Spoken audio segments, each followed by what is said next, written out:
believe my music video strongly follows key conventions for my chosen genre, which is indie rock. My music video is to the hit song Cigarettes and Alcohol by Oasis. I mainly took inspiration from artists such as Oasis and the Courteeners when thinking about what style I wanted my band to have. Both of these bands are of the indie rock genre, and therefore, by analysing the two, gave me many ideas for my own work. Firstly, when researching the Courteeners song, Not 19 Forever, I particularly liked the way the song focused on the lead singer with a variety of different shots, including close-ups and medium close-ups. The lead singer is sat in a cafe with the rest of his band and he sings to the camera. I liked the look of the video as it focused on the lead singer, also including random shots of the rest of the band, making the video more casual, and it allowed him to tell his story but also incorporating the rest of the band. Oasis feature in the majority of their videos mostly performing to a large crowd, such as in Cigarettes and Alcohol and Wonderwall. Their videos are often black and white and feature the band smoking and drinking and having a good time. After extensive research into the band and many others, I knew what I wanted my video to look like and what the storyline was going to be. I wanted a variety of shots of the lead singer with plenty of close-ups of him singing. When researching Oasis, I took an interest with their song, The Importance of Being Idle. I loved the black and white effect on the video, and also the interesting narrative where the band would come in at random shots but not all the way through. I loved the cheekiness of the main character and knew from analysing this video that I wanted my main character to be just as cheeky and mischievous. I loved the black and white effect on many of the Oasis videos, and I wanted to incorporate that element, which overall gives my video the look and feel I was going for, of like a classic indie rock video, which tend to be black and white. I wanted to recreate a classic indie video filled with drinking, smoking, and of course lots of shots of the bands performing. When editing the video, I found that layering the black and white effect onto the shots worked extremely well and followed the genre conventions of indie rock. The narrative I wanted to portray was one that focused on the lead singer of the band, Oasis, and what he gets up to during his gigs and in his spare time. It follows him around as he drinks non-stop, writes music and plays his instruments constantly. I wanted to create a character that people could recognise and say, this guy looks like a band member. This reflects the star theory of Richard Dyer and how the record label creates an ideology in an artist that fans can look up to and often copy and idolise.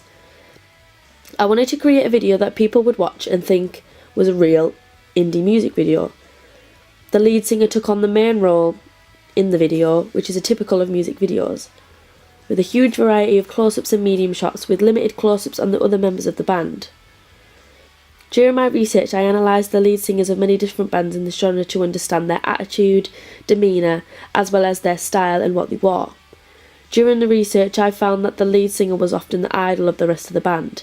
He was the heartthrob to fans and also a style icon. I wanted to recreate this and build a character for my video, someone people could idolise and take style tips from. When I casted my actor, I styled and dressed him as I wanted him to look as cool as possible, but also quite laid back, as if he just threw his clothes on and didn't really care what people had to say about him. The sunglasses were an important accessory in making the character.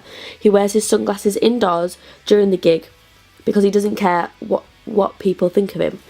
This character strongly follows the conventions of other music videos like indie rock genres such as Liam Gallagher in The Importance of Being Idle, where he wears sunglasses inside to keep up his appearance and cool reputation. I'm confident that this character / band and the video portray the genre extremely well. Another convention that I used was that in many indie music videos the band are featured performing, but don't really show much narrative or play a role in the narrative if there is one. For example, when I analysed Coffee and TV by Blur, I noticed that the band mainly featured in the video mainly performing, but the main narrative followed a milk carton and its journey. I believe this was done as many bands from the indie rock genre do not want to feature and play a character in their videos and therefore can focus on the performance. I took this into account when creating my music video and wanted the video to look natural, just showing what the band gets up to in day to day and relaying that to the world rather than a strong narrative which wouldn't suit the genre. I believe this video, which is mostly performance based, works well for my chosen genre and fits in nicely with other music videos out there with a similar genre, as Andrew Goodwin's theory suggests that the record label demands to see close-ups of the artist, but not necessarily in a narrative, especially with the indie genre. I developed the performance convention that indie rock music videos are mostly performance, as I added my own narrative alongside the performance. My music video features many close-ups and medium shots of the band performing at the gig. The band are featured drinking and having a good time whilst performing. These scenes cross-cut with the narrative which shows the band and what they get up to outside of the gig. It features a variety of shots of the lead singer writing music, playing his instruments, smoking, drinking and having fun with his band members. The narrative is mainly single strand, with the video mainly focusing on the lead singer and his life. The end of the video then reveals that it was all just a dream that a wannabe rock star had dreamt up. This small element of narrative makes the video stronger and ties the video up nicely. Narratives are not as popular in indie music videos, but I wanted to develop a simple storyline of a wannabe rock star and use it as a narrative to make my video stronger and effective. The narrative in the music video is a key convention in making the music video effective. My narrative follows the lead singer of the band and what he gets up to on and off stage. It shows key moments in his rock journey, living life to the fullest only to wake up for it to all be a dream. This narrative works well for the genre and keeps the ending open to interpretation, which is typical of random indie rock videos. One typical convention of indie rock videos is that the lead singer, which is often the main character, is seen as an idol and someone to look up to. Often this character is cool and aloof and doesn't really show much emotion. He performs and keeps his cool persona. This genre convention is reinforced by Andrew Goodwin's theory and how the record label demands close-ups of the artist in order to make the music video successful, which I believe I incorporated into my video rather well. I challenged this convention as I wanted my character to be more relatable and someone who the audience could picture themselves being friends with. It was important to create an idol-like character, but I wanted to show the audience what this person is like off stage. I did this by filming a range of close-ups and medium shots of the boys writing music. I filmed candid shots where the lead singer is laughing or in conversation to make his character seem more realistic and for him to really come to life. I particularly like the shots where he acts as if the camera isn't there and is just enjoying himself. I captured real moments where he is laughing with his friends, which I think makes the video more effective.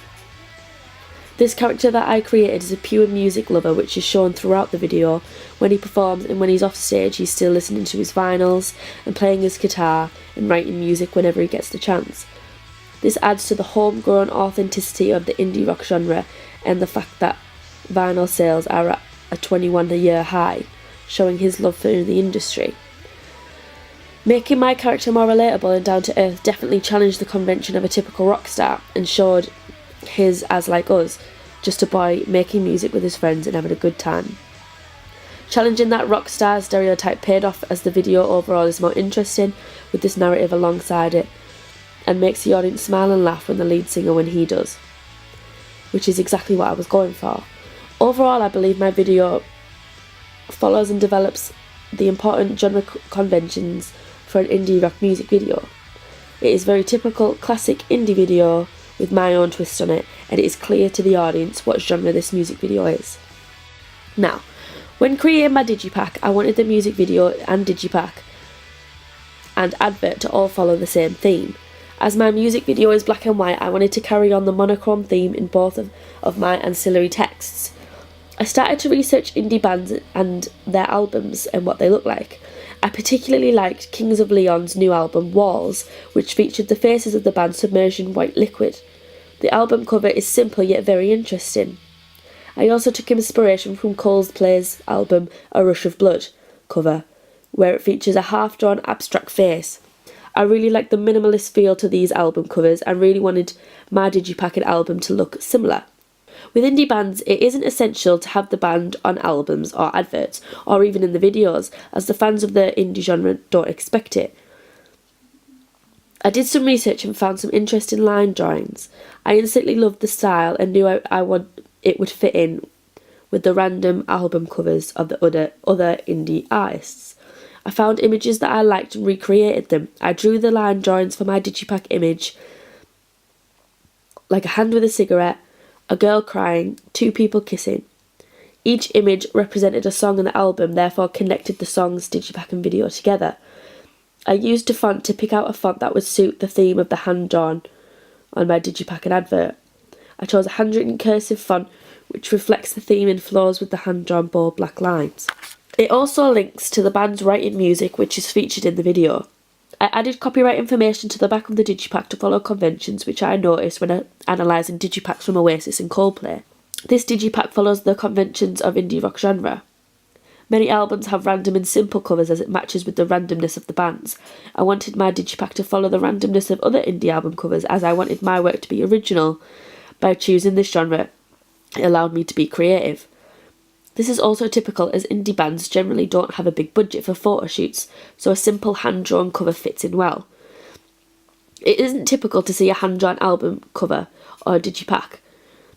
I took inspiration from other artists' simple artwork and decided I wanted to create my own.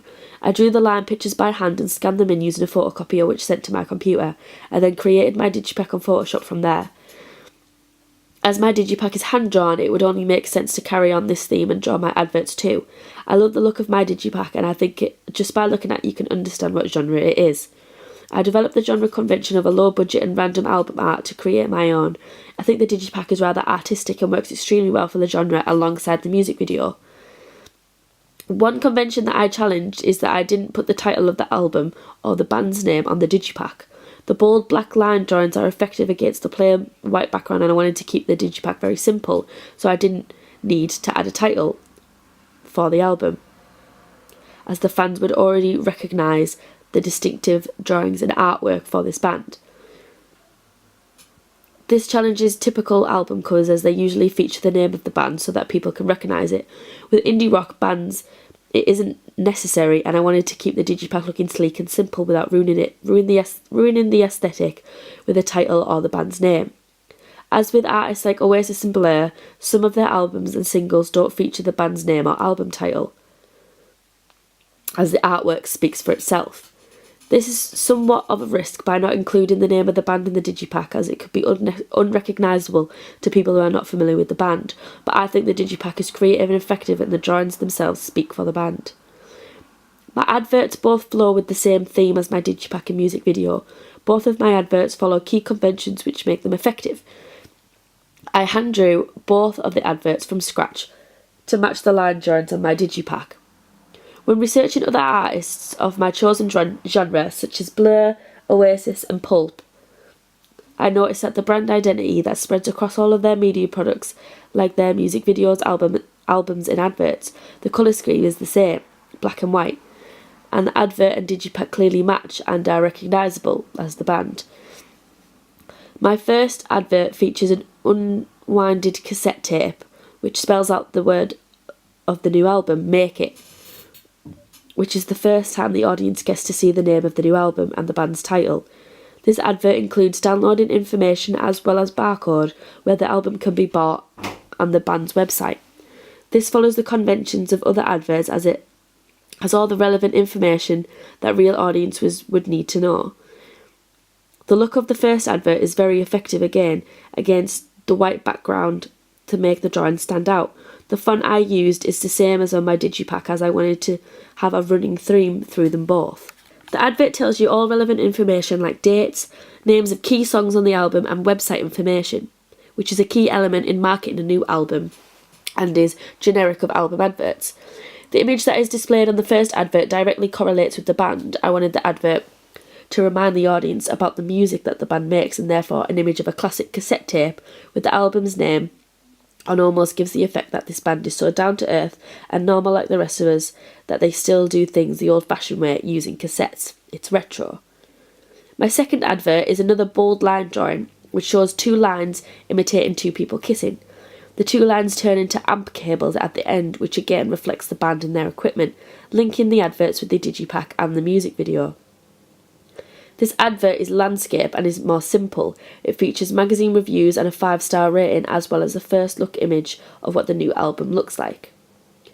which allows the fans to recognise the album when it comes out, reinforcing the fact that the title and branding isn't necessary for this genre. I created 2 adverts, which is a typical marketing convention, as different adverts attract different people and therefore reaches a wider audience. This became apparent when researching other artists such as Stereophonics.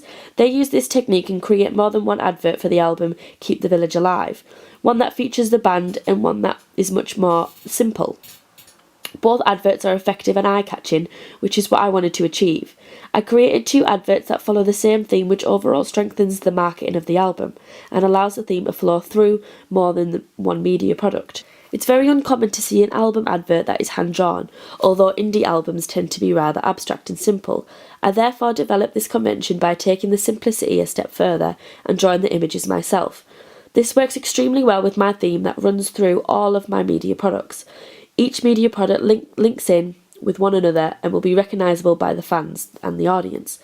Both of my adverts are original, which works well with the indie rock genre. I challenged the convention of the band's artist appearing on the album's adverts and digipack. It's very common to see artists feature on adverts and albums and is easily recognisable, but with the indie rock genre it's less common to see the artists on the adverts and album covers. I chose to draw both of my adverts and my digipack to keep a running theme through my media products. This was a challenge to general album adverts, but I believe it worked well for my artist and my genre and overall my 3 media products.